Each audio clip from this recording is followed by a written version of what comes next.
welcome to DrummRoll, and today I have with me one of Australia's best-known jazz musicians. He's worked with James Morrison, NXS, Culture Club, Janet Seidel and Don Burrows. Touring the world is what he's usually doing, regularly featured in jazz festivals in Scandinavia, Europe, Cuba, Brazil, Thailand, Russia and the USA, as well as all the biggest jazz festivals here in Australia. He's a busy boy indeed. He was a runner-up in the prestigious London International Jazz Competition. He's got 9 albums under his own name and 5 with his big band. I'd like to welcome Dan Barnett. G'day, how you going, Annabelle? Very good, lovely to see you again. Great to see you. Now, with all the touring that you're usually doing through the year, this has got to be a very strange year in comparison to the others. Very strange. You know, I'm supposed to be away, well, I might have just been on the way back from a tour in Russia. Oh. So I was there last year. I did a couple of gigs, and it was amazing. And I've wanted to go there since I was like young. Have you not been there yet? I went there last year. It was my first trip. So. And I was only there for a couple of weeks, but I squeezed in a couple of gigs, one in Moscow and one in St. Petersburg. And one of the guys like over there compared to Australia. Amazing. The guys were such great players. I went by myself and I played with the local guys, and they were fantastic. And you know, lovely guys, who so well schooled and great players, great to work with. And you know, one of the guys said to me, "Would you come back next year and do a tour?" And I said, "I would love to." And so he was starting to get all this together, and then the diary cleared, you know. It was insane. Very quickly, didn't it? Yeah. Oh, within 2 days, my whole diary just disappeared. So it was, and this year was looking like one of the best years I've had in ages. It started off incredibly well. Oh. But, you know, you just find other things to do, don't you? You just do. Well, that's just it. So what have been the pluses and the minuses? That's obviously a minus that you missed out on Russia, but what have been good? Well, you know, the pluses are that I got to hang out in Sydney. I get to see, you know, all my friends and family regularly. I get to spend some time in my studio, been doing some writing. There's been a whole lot of projects. There's one that was put together by a buddy of mine living on the North Coast, and it was with a whole lot of people all scattered all around the world. So there's one in America, one in England, one in New Zealand, and one in Singapore.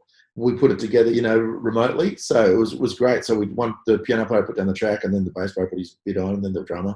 And they came out really, really well, surprisingly. And we've all played together so much, so I guess we kind of knew what was going to happen. And then there was a couple of big band tracks that one of the guys in my big band put together that he'd written, and they sounded amazing too. Like that was a remote big band, so that was a full like 9-piece shebang. I feel an album coming on by the sounds of things. Well, I suggested that to him, and I don't know, you know, it's a lot of work, but I was into it. I mean, I was just playing the trombone, you know, which I really enjoyed. It was nice for me just to, you know, I'm so used to fronting a band, but to actually be a sideman Sit back with it was really fun. So yeah, I've done that, and just a bit of, you know, just hanging out, listening to a lot of music, practicing. I did actually fracture my wrist. I was playing football with my son. Oh. So I had a little bit of recoup time, but that was all right. That came good. But while I was doing it, I had to record a couple of things with a, you know, a big cast on my arm. And I was also teaching remotely. So there was a bit of that going on. So right. I think a lot of musicians have moved into teaching at the moment. Yeah, well, I've been doing it for years, and I find it incredibly rewarding. I mean, I found with me, it was about, I thought to myself, it's time I gave something back. You know, I've always been open, and I've always taught a bit from home. And then I had a few years ago, I decided, yeah, I was going to give something back. So I've got really amazing students, and I'm in a really good, at a beautiful school where they look after me. A couple of schools actually where they really look after me. So I like being there. I feel like I'm making a difference. Yeah, so it's great. There's something very satisfying about that, isn't it? It's not self-serving. Yeah, and I get kids in like year 3. You know, so they're little, and like some of them can hardly get the trombone slide, you know. So that's equivalent of grade 3, I think, in America, isn't it? Yeah, that's right. Big grade 3 in America. So it's, you know, it's pretty interesting. But I've really enjoyed it, you know, especially when you get a tiny girl and she's trying to play, and you know, because I teach at a boys' school and at a girls' school. It's really fun. And, you know, remind you of your own kids when they were that age? Yeah, very much so. Lots of great memories come back, and can still relate to it. I still feel like a big kid myself. I mean, hell, I'm a jazz musician. We're all kids. Well, that's just it, isn't it? The creative side, you've got to keep playful, otherwise the creativity stops. So Yeah, you've we're all got a big gig coming up, haven't you, on Sunday, the 6th of on September? Sunday. We're doing. This is my first stream with my big band. It's been 6 months since our last gig, and everyone's so excited. I've seen a couple of the guys. I've spoken to them all, and we're just going, we can't wait to play because we've been doing a monthly gig, one a month at a pub in Sydney. For this is, I think it would be our 14th year, and then we've had a 6-month break because they really need a certain amount of numbers to make it work, so they haven't reopened for live music yet. Right. And gigs are starting up again, but I thought, let's just do something, guys. So we're going into a big studio. It's going to be like I think a 5 or 6 camera shoot. Wow. And full production. Yeah, Okay. I've been and had a look, and we're going to dress the set and do all the. So we've kind of. That sounds great. Yeah, I feel like we're doing like a TV show. Yeah, yeah, right. So it's going to be really fun. And one of the things I've noticed with a lot of the streams is I've noticed teaching on computers, you don't get a lot of energy back.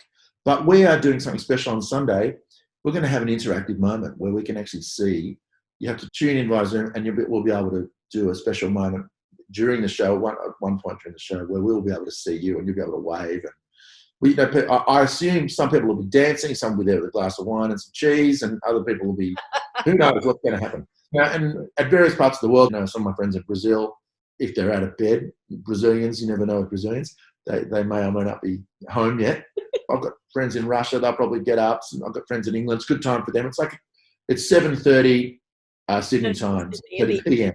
Mm-hmm. And it's Father's Day here. It's Australian Father's Day. So I figured we usually do a Father's Day gig at the Unity, like the first Sunday of the month, which is this one. And I thought, let's just do it. So, and a lot of the guys are fathers, so they've got to have the morning off with their kids and go and see their own fathers, I guess.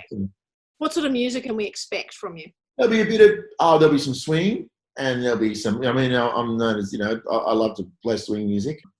There might be a cheeky samba or a bit of New Orleans in there somewhere.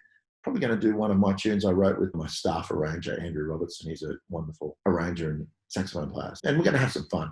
Definitely going to have some fun. How long's the show? Yeah, fun. It'll be 14 of us all up. All right. So, and how long is it for? Oh, sorry, it's for an hour. An hour? 1 hour show. So it's just like like doing a spot at a festival, a festival set. Right. Yeah. And so we've got some different choices there, haven't we? Because I saw that you've got a reminder on YouTube. So is it going to be on YouTube as well? They're being broadcast through YouTube. And then I think with the interactive moment, you can get onto a Zoom link. So you'll need 2 devices, which most people have now. And then when the moment comes up, you can just flick over to the Zoom and put your Zoom camera on, and we'll see somehow. Everyone going, yes, which is what we want, because we're really missing having a crowd. Like at our gig at the Unity Hall in Balmain, we have people go wild. I've been there, and it's crazy. Yeah. All dancing right in front of you, so we can barely see you at the back there. Oh, I love it. And I really miss it. I've just been, just sort of thinking, I want to do my gigs again. And there's a few things happening again, but that's one that I really, really miss. That's my monthly. That's your touch base, isn't it? That's the home. Yeah. Yeah, that's right. It's a feel good place, and I've met so many people there and had so many wonderful moments there, and just guests coming or anything like that. If people just turn up, they know I'm there. You'll get a surprise, and someone will walk up the stairs, and you haven't seen them for 10 years. Right. So like yourself. I haven't seen you. Yeah, I know. I'll have to get back there again as soon as they get started again. It shouldn't be too long, but we're trying to get the ball rolling. I want the Unity to see and go, it's about time we get this back on. So, we'll see how we go after the fact. Well, look, let's bring you a big audience, as you are a digital concert virgin. And it's time. It's long time. It's time. It's time for this. So I've got the link here that's going to be in below for YouTube. And we've also got a link for donations. Now, with such a big band and all these guys not playing for 6 months, it's going to be really important that if you can support the artists and contribute in a big way. These are not buskers. These are professional musicians. So I'm not talking $5. I mean, if that's all you can afford, that's great. But if you can do $5, $10, $50, $1,000 to help them along, I'm sure it would be much appreciated. Oh, it'd be amazing. My guys are so loyal to me as I am to them. I just, love them to bits. and they want to do it because they want to play. But I've got some of the best guys in Australia in the band, so I'm thrilled I've been able to keep the band together for over 20 years as well. It's been amazing. Yeah, yeah. Well, I think it's going to be a fantastic concert. So join in. It's going to be Sunday, the 6th of September at 7:30 p.m. in Sydney, Australia, time zone. I'll give you a few more time zones in the description below this video as well. Thanks so much for joining me today, Dan. My pleasure. Thanks for having me.